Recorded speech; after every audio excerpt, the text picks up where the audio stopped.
E conto com a sua companhia, tá? E começa o programa falando de saúde. Ó, vamos falar da saúde da nossa pele. Eu disse que a gente está aí passando por um momento delicado, agora o estresse pode afetar e gerar muitas doenças, viu? E pode afetar doenças crônicas, dar aquela piorada, né? No momento delicado como esse que a gente está vivendo, a gente precisa tomar bastante cuidado. E uma dessas doenças é a psoríase, uma doença inflamatória que acontece em cerca de 2% da população mundial. No Brasil, segundo o Censo Dermatológico da Sociedade Brasileira de Dermatologia, 2,5% da população é afetada. A psoríase tem um impacto muito forte e negativo na vida dos pacientes, tanto na parte mental quanto física. E para nos ajudar a entender mais sobre esse assunto, eu converso com ele, que é coordenador de dermatologia do IBCC, dermatologista Dr. Aldo Toschi. Doutor Aldo, vai falar com a gente via Skype. Como vai? Que prazer revê-lo. Saudades. Tudo bem contigo? Como vai, Cláudia? Muito prazer também. Muita satisfação estar aqui com você e com seus ouvintes. Obrigada pelo seu tempo com a gente. Eu pedi para a gente trazer esse tema aqui, a psoríase, porque eu sei que em momentos de tensão, de estresse, as pessoas começam a apresentar coisinhas na pele, né?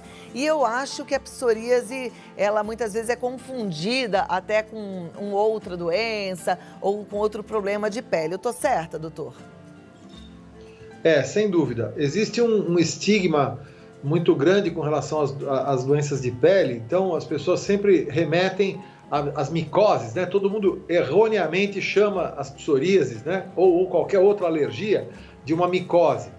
Então, o que acontece é que as pessoas acham que isso é contagioso, que isso deve limitar o contato pessoal, social, né? E isso está impregnado no nosso subconsciente, né? No inconsciente coletivo.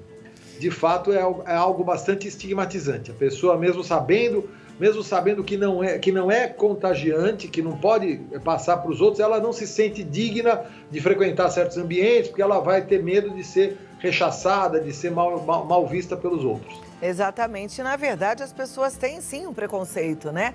Porque é uma doença pouco conhecida. Então, apesar da gente, eu falei, né? Ela comete 2% da população mundial, mas é importante que todo mundo saiba, porque de repente você se depara com alguém que tem psoríase e fica com medo, acha que é alguma coisa que pode pegar e você faz um mal tremendo para aquela pessoa que já está sofrendo por conta da doença. Então, é importante a gente conhecer um pouco mais sobre ela. Ela pode acometer o corpo todo ou algumas partes? Como é que é? Ela se distribui difusamente pelo corpo, desde o couro cabeludo até as unhas. Então, são várias formas de manifestação, né? E ela aparece Eu até separei algumas fotos também para a gente ver, e tem um filmezinho que a gente produziu, não sei se vocês quiserem colocar também, mas a distribuição é universal pelo corpo, né? Há formas muito peculiares. E a gente pode comentar sobre isso também. Eu vou pedir para a produção colocar esse videozinho que você disse, que está produzido, que eu acho que vai ser muito importante para todo mundo, para a gente entender como é que essa doença se apresenta. Então, vamos colocar o vídeo, eu vou acompanhar aqui do Videoall. Isso.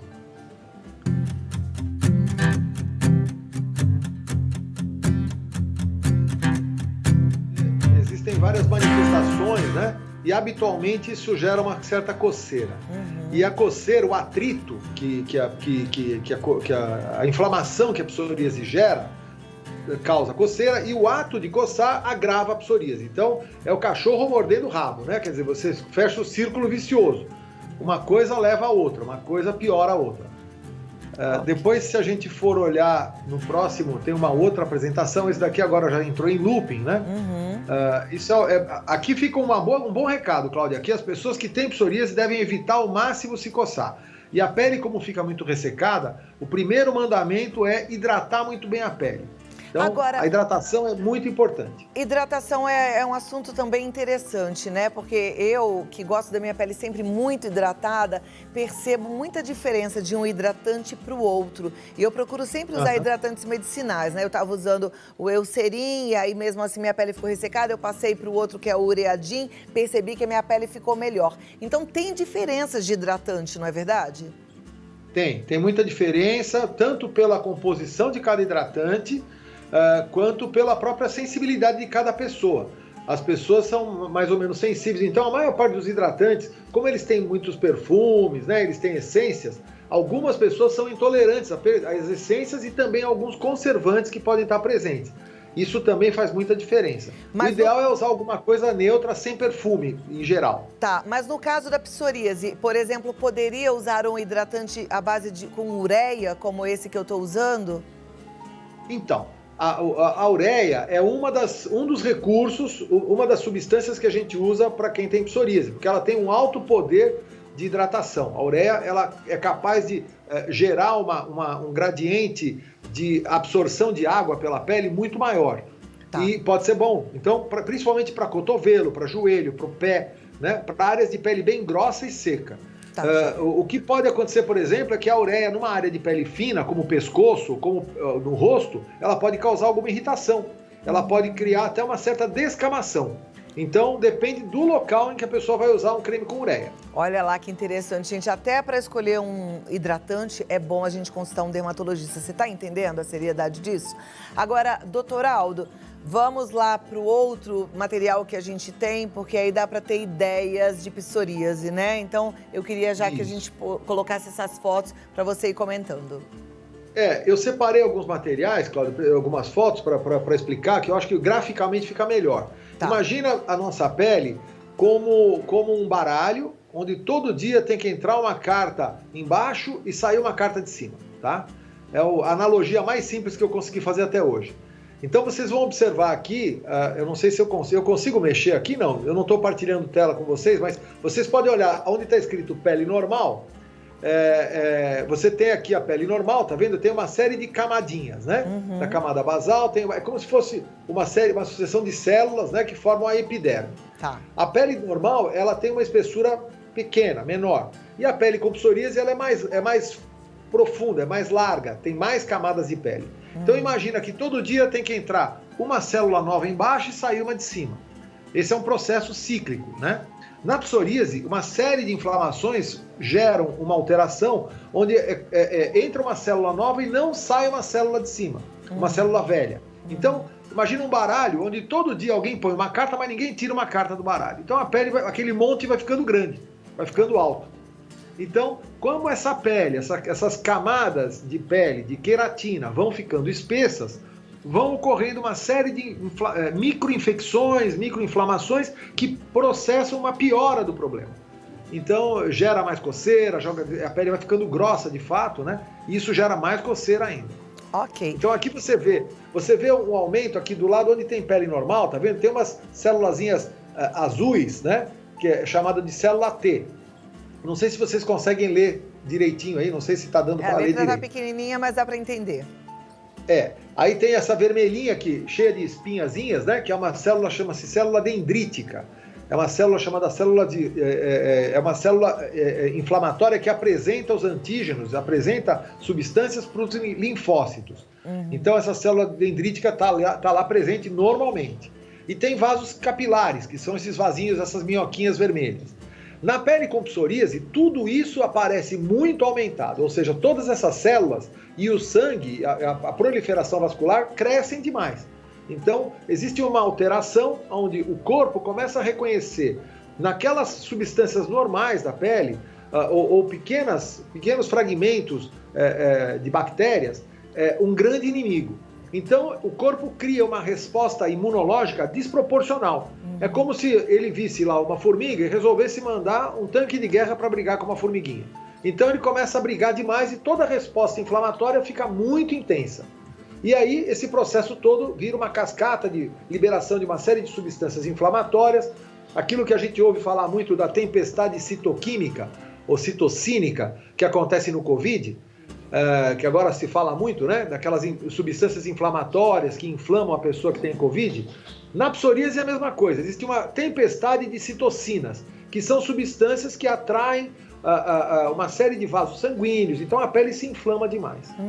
Ok. Bom, eu vou te pedir 2 minutinhos e aí na volta eu quero conversar sobre as causas. A gente já falou do estresse, mas eu quero saber se existem outras causas e tratamento, se existe tratamento. Mas daqui a 2 minutos eu tô de volta, tá bom, doutor?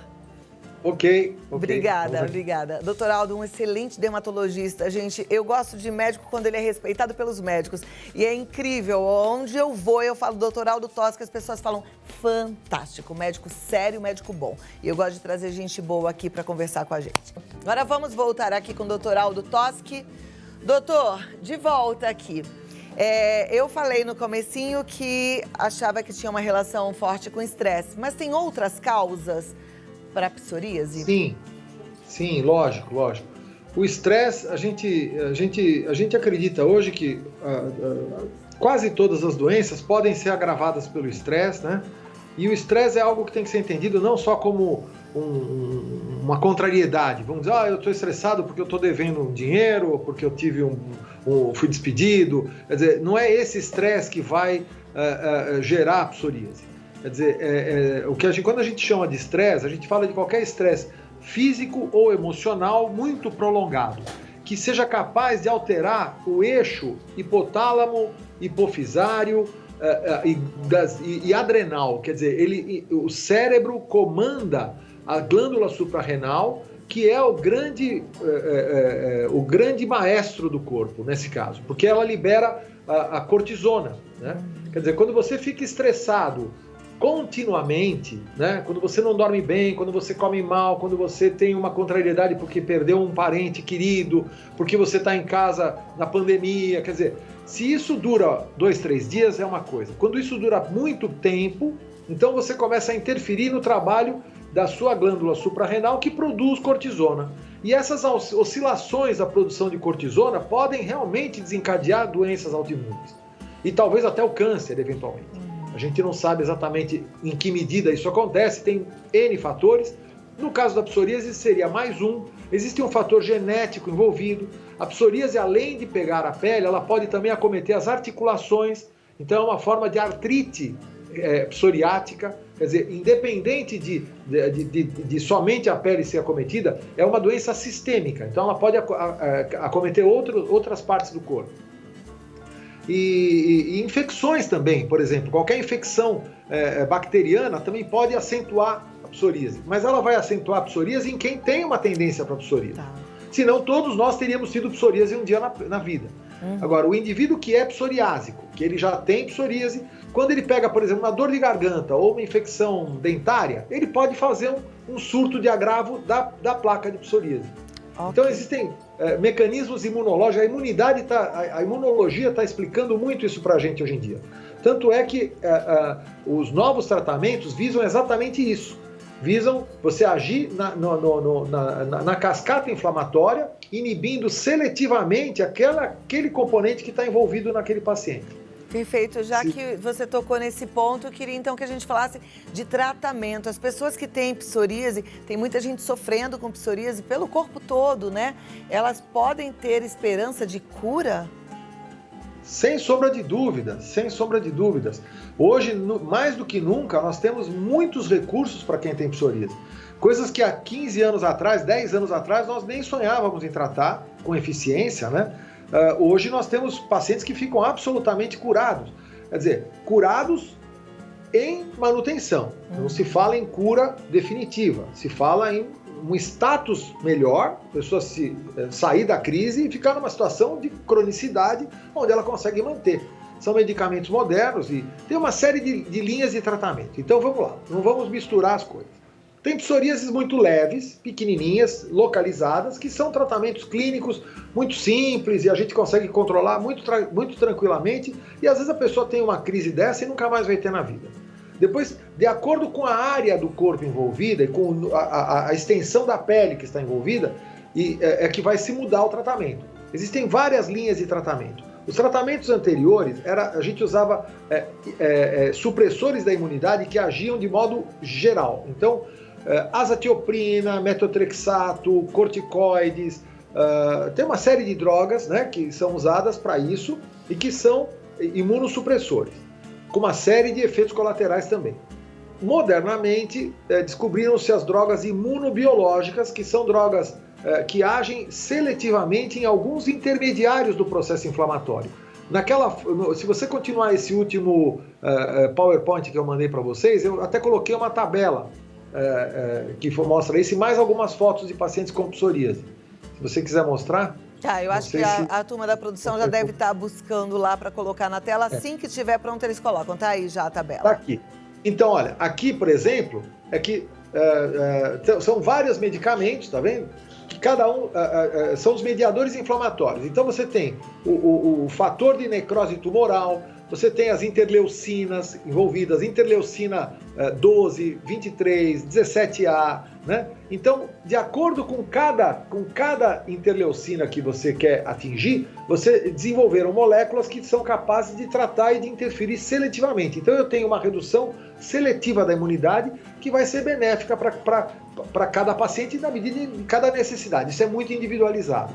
E esses remédios só devem ser prescritos pelo dermatologista ou reumatologista a partir do momento que você já tentou o tratamento inicial. Existe uma sequência. Então, nós vamos primeiro para os tratamentos mais simples. O mais simples de tudo: não tome banho quente, não use muito sabão no banho, hidrate bem a pele, né? Evite coçar, mantenha as unhas muito limpas, tenha uma boa noite de sono, coma direitinho, faça atividade física. Uma coisa muito envolvida hoje na psoríase também é a quantidade de insulina que o corpo produz, Cláudia. Então, já foi provado que a obesidade ela é capaz por liberar muita insulina e muito cortisol, e esses dois hormônios são os grandes vilões para a psoríase e para uma série de outras doenças e que agravam o processo de psoríase. Então, a psoríase, com uma dieta de carboidrato, muitas vezes a gente já consegue controlar muito a psoríase. Nossa, que então, maravilha. Uma boa dieta é fundamental também. Fantástico. Amei as explicações, eu tenho certeza que a turma também. E o recado final, que a gente já até teve a resposta no começo, psoríase não é uma doença contagiosa. Ah, sem dúvida, isso sim, é verdade. Então ninguém precisa ter medo de ninguém, viu, gente? Não pega. Doutor, muito obrigada pela sua colaboração, sempre muito bom aprender contigo e até a próxima. Tô te esperando aqui, tá bom? Eu que agradeço a oportunidade, um grande abraço a todos, viu? E um bom feriado a todos. Um abraço a toda a turma da clínica. Dr. Aldo Tossi, que tem uma clínica maravilhosa. Ele faz todo tipo de tratamento, procedimento. É um show de dermatologista, viu? Tira o chapéu pra ele. Nota 1000.